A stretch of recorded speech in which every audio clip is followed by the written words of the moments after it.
Қайырлы күн достар, бүгін сіздерге өзімнің сүйікті салаттарымның бірін жасалу жолын ұсынатын боламын. Бар жоғы 2-3 минут қана уақыт кетеді, менімен бірге жасап көріңіз. Алдымен соусын дайындап алатын боламыз. Ол үшін соусына осындай сарымсақтың бірнеше данасы қажет және укроп. Осының барлығын ұсақтап турап, майонезімізге қосып араластырып 15-20 минутқа қалдыратын боламыз.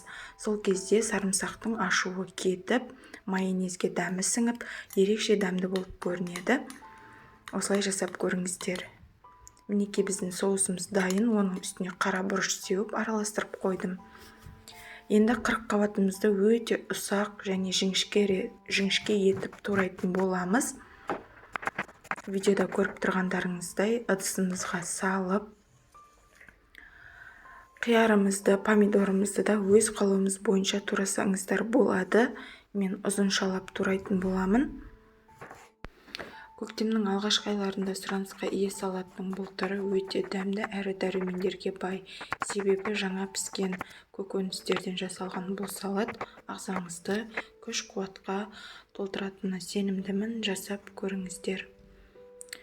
Помидорымызды да ұзынша етіп турап алатын боламыз. Артық жерін алып тастап, видеода көріп тұрғандарыңыздай ұзынша етіп турайтын боламын.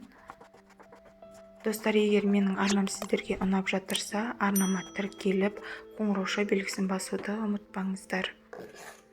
Помидорымызды қосып, манағы алып қойған укробымызды бетіне саламыз.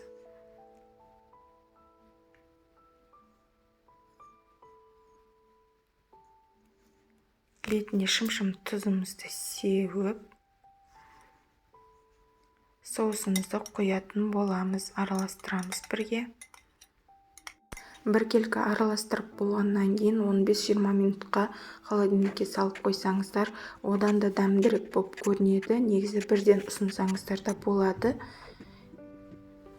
Мінекей 20 минут өтті, біздің салатымыз дайын. Бір араластырып, енді ұсынатын ыдыстарымызға салып беретін боламыз. Өте дәмді әрі оңай салат. Сіздерге ұнайды деген сенімдемін. Жасап көріңіздер. Достар, егер менің арнам сіздерге ұнаған болса, арнама тіркеліп, лайк басып, пікір қалдыруды ұмытпаңыздар. Сіздермен болған Замира. Астарыңыз дәмді болсын.